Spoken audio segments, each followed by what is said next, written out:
بسم الله الرحمن الرحيم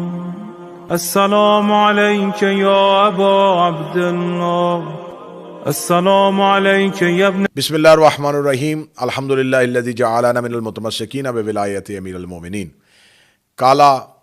تبارک تعالی فی قرآن المجید بسم اللہ الرحمن الرحیم کل احصالکم علیہ اجر الا المودۃ فی القربى۔ مومنین اکرام، آپ دیکھ رہے ہیں ہمارا آفیشیل یوٹیوب چینل۔ آج ہم جس سلسلے میں آپ کی خدمت میں حاضر ہوئے ہیں، جیسا کہ آپ جانتے ہیں کہ 8 شوال المکرم پوری دنیا میں یوم انہدام جنت البقیع کے عنوان کے ساتھ جناب سیدہ صلوات اللہ علیہ اور اہل بیت علیہم السلام سے عقیدت اور محبت رکھنے والے جو ہیں وہ اپنا احتجاج ریکارڈ کرواتے ہیں۔ مدینہ رسول اکرم صلی اللہ علیہ وآلہ وسلم نے سکونت اختیار کی جب ہجرت کی اور مکہ کو چھوڑا، اپنے آبائی وطن کو چھوڑا اور مدینہ آئے۔ مدینہ کو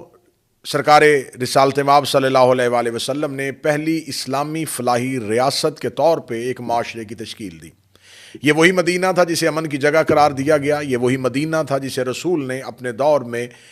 پسے ہوئے لوگوں کا، جن کا معاشی استحصال ہو گیا تھا، انہیں عزت کے ساتھ زندگی دی اور پھر اسلام جو ہے وہ پھیلنا شروع ہوا۔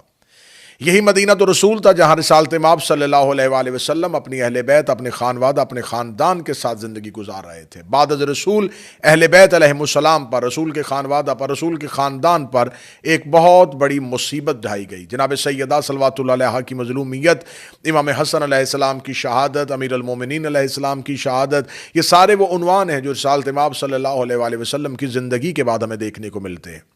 اہل بیت سے محبت کا دعویٰ رکھنے والوں نے اس دعوے کو کھوکھلا کیا، لیکن حقیقت کو جاننے کی کوشش نہیں کی کہ آخر اہل بیت علیہم السلام کے ساتھ امت کی دشمنی کی وجہ کیا تھی، وہ کیا اسباب تھے جس کی وجہ سے رسول سے محبت کا دعویٰ کرنے والوں نے رسول کی اولاد کے ساتھ اپنی محبت کا حق ادا نہیں کیا۔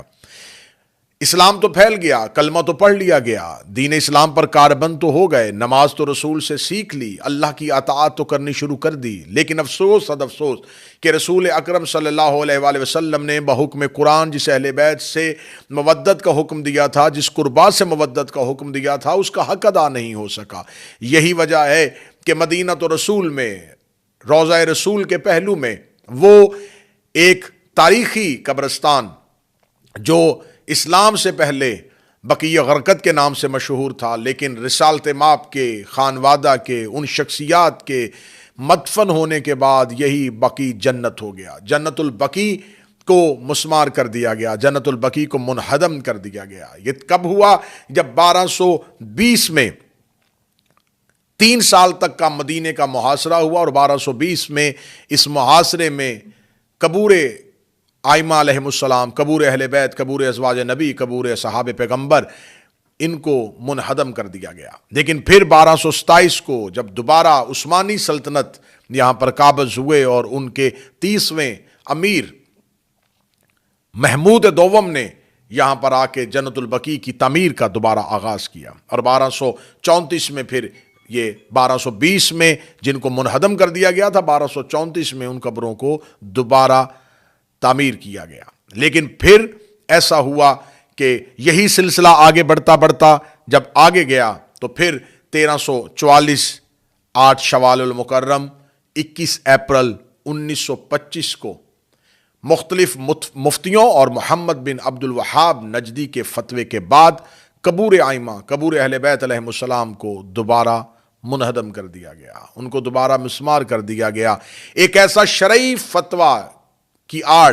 ایسے ہی وہ فتوے تھے جنہوں نے 61 ہجری میں قتل حسین کو جائز قرار دیا تھا، یہی وہ فتوے تھے جنہوں نے یزید کی حکمرانی کو ثابت کیا تھا، یہی وہ فتوے تھے جنہوں نے خانہ کعبہ کے غلاف کو آگ لگا دی تھی، اور یہی وہ فتوے تھے جنہوں نے مدینہ تو رسول کو پھر ان کی حرمت کو پامال کیا گیا تھا۔ ایسے ہی فتووں نے پھر دوبارہ جناب سیدہ صلوات اللہ علیہ، خانوادہ اہل بیت، آئمہ اربعہ اور رسول کی ازواج مطہرات کے قبروں کو منہدم کر دیا گیا۔ میرا سوال ہے امت مسلمہ سے، جیسا کہ آج 2024 میں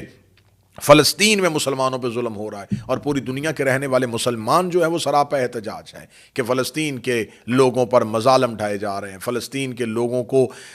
اپنی ظالمانہ روش کا شکار کیا جا رہا ہے۔ آج پوری دنیا میں رہنے والے مسلمان سراپا احتجاج ہیں۔ ہم کیوں احتجاج کر رہے ہیں؟ ہم کس وجہ سے احتجاج کر رہے ہیں؟ ہمارا احتجاج کیا ہے؟ ہمارا احتجاج یہ ہے کہ فلسطین جو ہے وہ ارض انبیاء ہے، وہاں پر مسجد اقصیٰ ہے، اور یہودی یہ چاہتے ہیں، صہیونی یہ چاہتے ہیں کہ اس مسجد اقصیٰ کو گرا دیں۔ آج مسجد اقصیٰ کو گرانے کا خدشہ تو احتجاج کروا رہا ہے، لیکن جن قبروں کو گرا دیا گیا، جن کو منہدم کر دیا گیا، افسوس صد افسوس کہ جس سرزمین پر یہ کہہ کے قبور اہل بیت علیہم السلام کو گرایا گیا کہ اسلام میں قبروں پہ عمارت بنانے کی اجازت نہیں ہے، اسی سرزمین پر پھر تاریخ انسانیت نے حالات حاضرہ میں وہ دور بھی دیکھا کہ یہاں پر مندروں کی افتتاح کیے گئے، یہاں پر غیر ملکی مغرب کی رقاصائیں آ کے رقص کی محفلیں سجاتی رہیں، اسی ارض پاک کو، اسی حجاز مقدس کو جہاں سیدہ صلوات اللہ علیہا کا نام لینے کی اجازت نہیں تھی، جہاں اہل بیت کا نام لینے کی اجازت نہیں تھی، وہاں پر دنیا کا کون سا ایسا گھنونا فعل ہے جو وہاں پر نہ ہوا۔ آج ہم سراپا احتجاج ہیں 8 شوال المکرم، اس عنوان کے ساتھ کہ آج ہی کا وہ دن تھا جس دن ایک جھوٹے فتوے کی آڑ لے کر اہل بیت علیہم السلام کے قبور کو گرایا گیا۔ آج جو اہل سنت برادران ہم سے سوال کرتے ہیں کہ ایسا کیسے ہو سکتا ہے کہ مدینہ رسول کا ہو اور رسول کے گھر کو آگ لگا دی جائے، ایسا کیسے ہو سکتا ہے کہ مدینہ نبی کا ہو، رسول کے گھر کی دیواروں کو گرا دیا جائے؟ تو آئیے دیکھیے، ایسا ہی ہو رہا ہے کہ آج بھی اسلام ہے اور مدینہ وہی ہے، لیکن اہل بیت علیہم السلام کی قبروں پر کوئی چراغ روشن نہیں کیا جا رہا، ان کی قبروں کو منہدم کیا جا رہا ہے، جبکہ تھوڑے سے فاصلے پر رسول اکرم صلی اللہ علیہ وآلہ وسلم کی وہ پاک قبر جو آج بھی مسلمانوں کے لیے مشعل راہ ہے، جو اللہ کی بارگاہ میں پہنچنے کا بہترین وسیلہ تھے، وہاں دعا کے ہاتھ اٹھانے کی اجازت نہیں ہے۔ مکہ المکرمہ میں ابراہیم علیہ السلام کے قدموں کے نشان تو موجود ہیں، وہ پتھر تو موجود ہے، وہ تمام نشانیاں تو محفوظ رکھی ہوئی ہیں اور وہ رکھی جانی چاہیے، لیکن وہ لوگ،